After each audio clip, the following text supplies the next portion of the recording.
Imagine if your CRM knew exactly when was the best time to send an email to a contact based on their historical data. Well, we can do that right inside of GoHighLevel using AI Schedule. This is a really cool part of our Conversations Manager, which will send an email to a contact at the right time based on when they're most likely to open and click through the email. My name is Andrew, and let me show you how it works. First, in order to use this feature, make sure you do not have email two-way sync turned on inside of your settings, My Profile. So if you have your Gmail or Outlook connected, make sure you disconnect it first. Then you can log into the Conversations Manager from the left-hand side and then open up any of your conversations with a contact where you have had emails back and forth.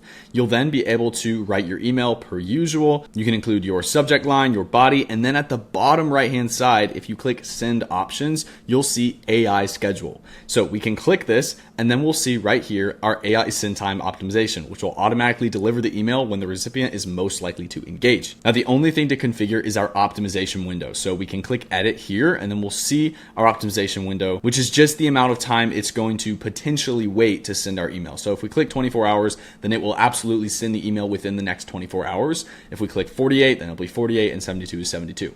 Now, if the system doesn't have enough context with emails back and forth with the contact in order to know when it's best to send the email, then it will simply send it right away. And keep in mind, once you actually go through this process, the email can't be deleted or rescheduled. So in this case, we'll do 48 hours. We'll click next. And then once we've done that, all we have to do is click send with AI optimization. It will then schedule when this email is supposed to go out. You'll see exactly what time and day it's going to send it in here, which is really cool. So you can see exactly when the AI has determined is the right time to send the email to the contact. This can be really useful for not only sending emails to contacts in times when they're most likely to open them, but also for figuring out what times in general with your email lists are the best times to send emails. So if you do this a couple times with some contacts, feel free to take some notes about what the AI can find for when the best time to send emails to your contacts is. As always, my name is Andrew. If you have any questions about this feature, feel free to drop a comment on this video or refer to the help doc, and I hope you found this helpful. Thank you very much for watching.